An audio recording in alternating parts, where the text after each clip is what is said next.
Ash, congratulations on your win tonight. How does it feel going through to the fourth round? Yeah, it's exciting. I felt like I was able to play a good level tonight and execute what we wanted to do. And yeah, very exciting being into the second week here in Melbourne again. We'll take questions in room.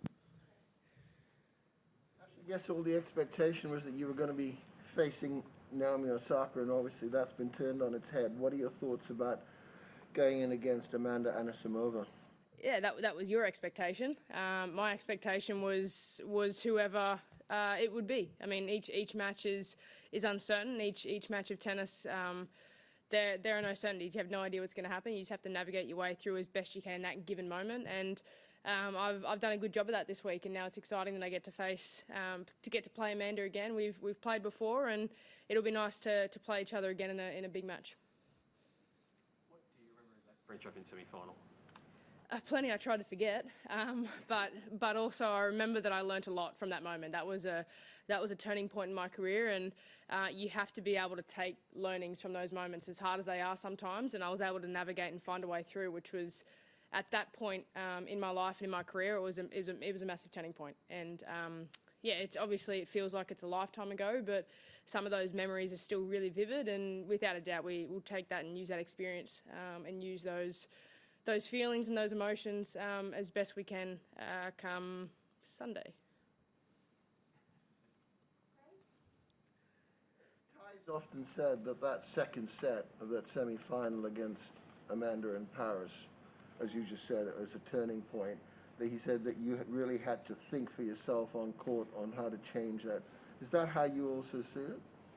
Yeah, that whole match, I remember the biggest moment of that match was coming out of the chair at 3-love down in the second set. I remember that to this very day, what I was saying to myself at that change of ends. And from then on, it's held me in pretty good stead, sticking to those values and continuing to try and grow each and every time on court and problem solve and work my way through. And it hasn't worked every time, but it's made me really comfortable, and it's made me feel like I belong out on the court. I get to do it my way. I get to be unique. I get to experiment, and I get to have fun with it. Can you give us a clue as to what you said to yourself? No. You serve. I think the record of games won is quite remarkable. Have you done anything differently? What do you put that down to? Yeah, no, it's been fantastic. It's been really solid over the last couple of weeks, particularly in Adelaide. I felt like I found a really good rhythm with it, and here so far in my matches I've been able to squeeze out of a few really tough games, and obviously a big one tonight from Love 40 into the wind was a big game, and I felt like once I was able to steady the ship with that one, got a little bit more confidence just to go up and hit my spots and still be aggressive on my service games when I had that ball in hand. So I think all in all it's been really positive start with regards to the serving.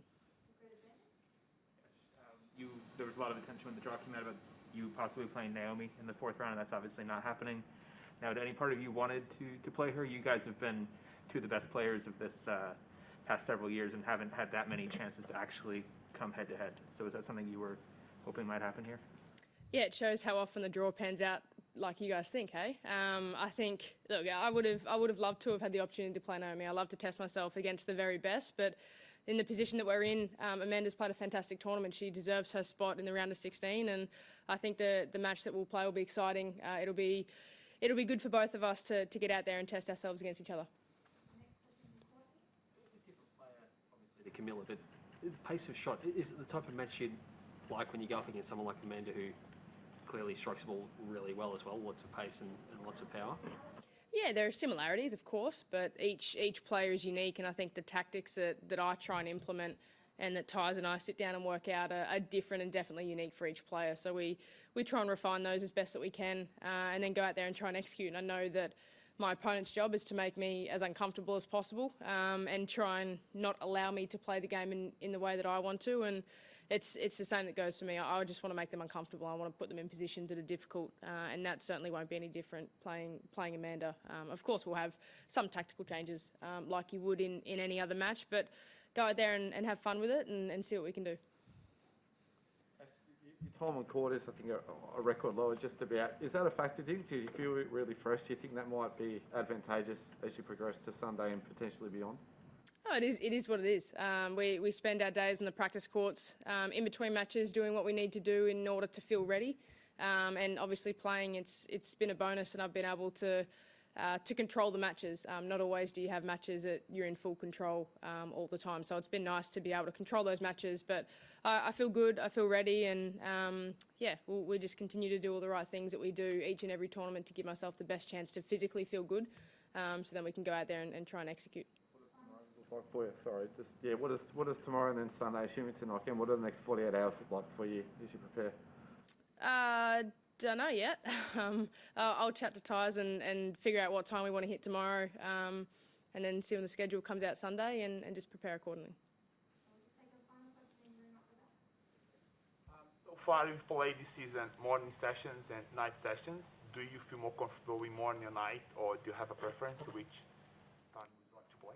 Yeah, I've played a bit of both. Played a couple at night and played one in the day. I think I love to play in the daytime. That's no secret. I've always been a morning person. I've always been up early and have grown up playing in the Australian sun. I love it. I love the extra bounce and the heat in the court. But night sessions here at the Australian Open are really special. So the experience and the atmosphere that's created in a night session is absolutely brilliant. I mean, everyone has preferences, but I don't argue either way. I'm happy to play at any given time and give the opportunity to go out there and try and do what I can do, enjoy it, and take it for what it is. I will take the time off. Thank you. I just wanted to ask you, as an Aussie, what you think of the sue that's going on around matches. Yeah. Yeah. I don't really understand it. Yeah, not my thing. We'll move online now. If you have a question, please use the raise your hand function on your toolbar. And we'll go to WTA Courtney. Hey, Ash. Congrats on the win and welcome to the second week. I'm just curious, as the world number one with a game style that is built on variety, good serve, you kind of have all the tools and stuff like that. I'm just kind of curious, in the past, the women's game has gotten a bit of stick for being, a bit one note. Yet here we have a world number one who can do everything. And I'm just kind of curious what your reaction is a little bit to that in terms of that critique and kind of hearing that, over the years.